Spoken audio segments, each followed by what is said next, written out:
The point of the talk is lots of RISC-V vendors, I think all of you know.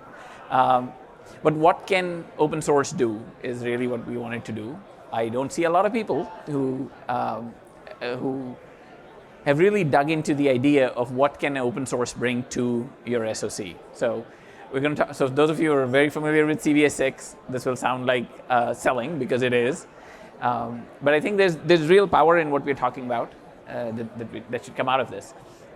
I'm Bilal Zafar from 10x Engineers. We're a design verification services company focusing on RISC-V.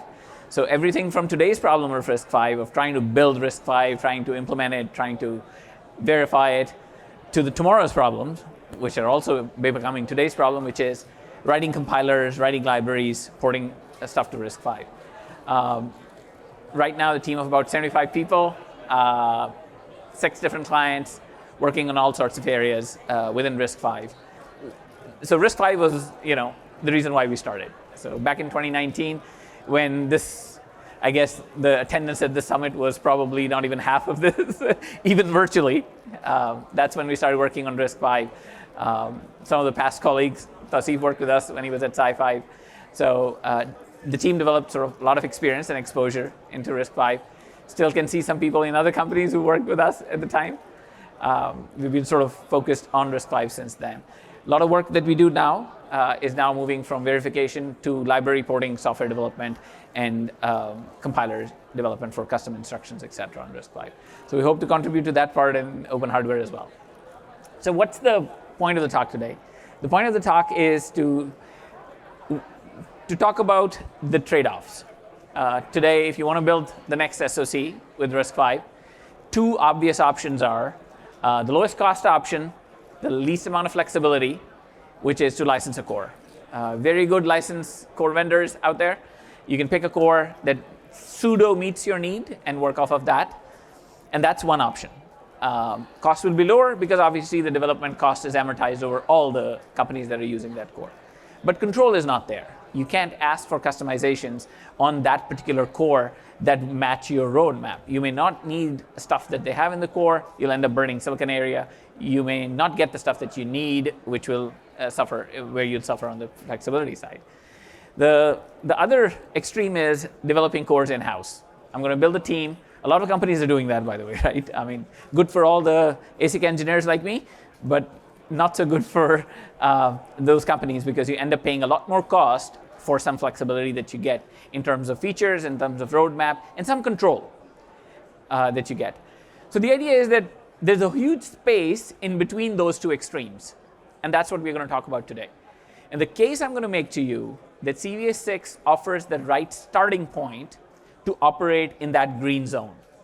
That's the zone where you want to be because that's the zone that gives you a good baseline to start working with, flexibility to add features and remain vendor agnostic as your roadmap kind of evolves. But before we do that, I'm going to give you a quick overview of what CVA6 is. So it's a very simple 6-stage in order single issue core.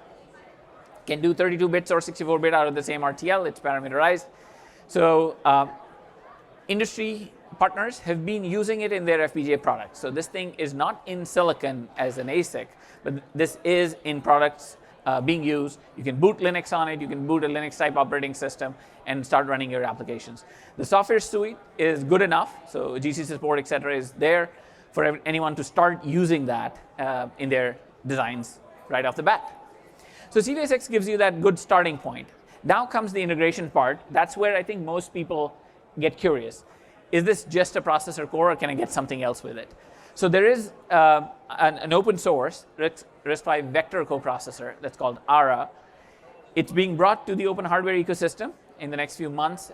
We, working with other partners, are planning to bring it to the open hardware ecosystem so you can pair up CVA6 with ARA, have full privileged architecture support, and essentially start running your vector. Today, it doesn't have privileged architecture support, so there's no virtualization in ARA, but that work is ongoing, and you'll see that in the next few months coming online. Similarly, Multicore, this is work that we are not doing. Open Pigeon project is doing that work where they're trying to support a multi-core architecture through CVA6. So this is the power of open source, right? Different players operating within their areas of expertise and really using the same base IP to build something that's valuable across a wider range of applications. So we don't have expertise in this area. Somebody else has. They will jump in and do that. Other things that are underway on CVA6, there's hypervisor support. So one team wanted CVA6, but they needed hypervisor. Even though it's an edge application, they needed to be able to run multiple sort of OSs on it. So another team started to contribute to the hypervisor support. We're working with them to verify that. Our expertise being in verification, that gives us a lot of credibility to be able to do that with them.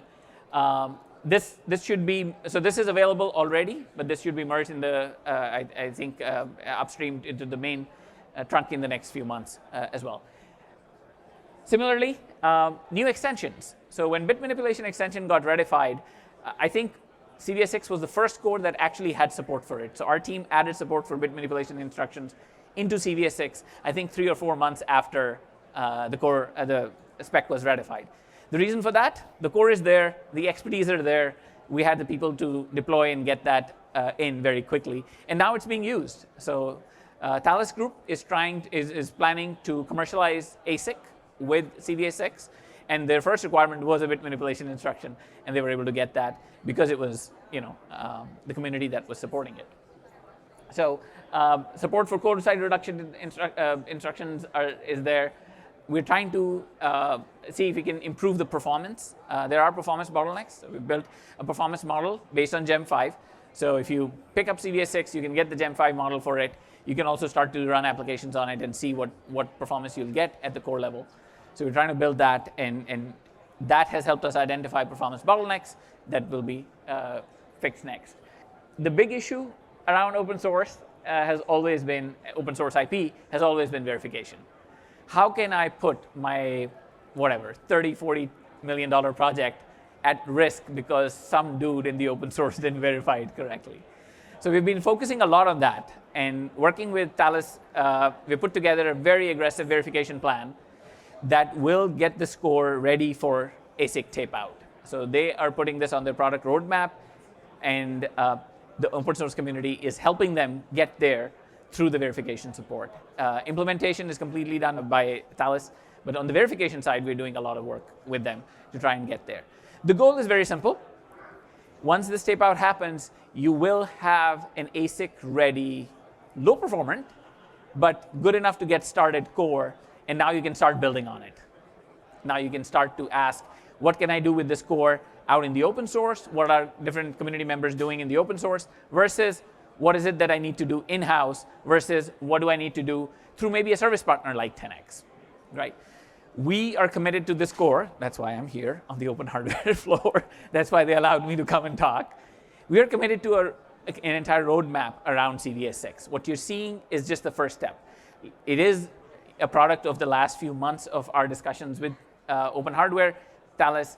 So we're just getting started, but what we want to do is come to you next time, show an ASIC or a tape out that has happened with CVA6 on it, verification, coverage closure on those cores, a set of features that were added, and at the same time, a roadmap that takes the next 2 years, 3 years, and how we get this core. And essentially a family of cores, right, that are available at different performance points, at different cost points for different vendors to use. So yes, if you have the money to go and build the core completely on your own, please do. More jobs for ASIC engineers, and nobody's complaining, at least not on this floor. And if you don't, and if the need is really very, very point and it's a single product, you don't expect a long roadmap, then fine, go ahead and license something. It's cheap, get it going. But if you're in that in-between state, I want to start, then maybe if this thing works out, this RISC-V thing works out, maybe I want to in-house this core, I want to build a team in-house. This is a good starting point. Why start from a blank slate when you have an option to start from a core like CVA6? So to conclude, and I'll let you guys ask questions if you want at this point, but really the balance between customization and cost, that's what we're trying to give different SoC sort of architects, people thinking about bringing RISC-V to their products. You're not locked to a vendor, so God forbid somebody on this floor is not there next year. you're not locked to that vendor. You have the flexibility. The core is available in the open source. You have the code. You can bring it in, do whatever you want with it. And then there are partners like us that are committed to this roadmap that provide sort of services around this core and really around the ecosystem on the software side as well as on the hardware side that you can leverage and go from there. And finally, the path to in-sourcing. You want to bring it in, start building your own team. Great way to start, experiment at low cost, have the flexibility, and hopefully that'll help RISC-V become more common in these SoCs.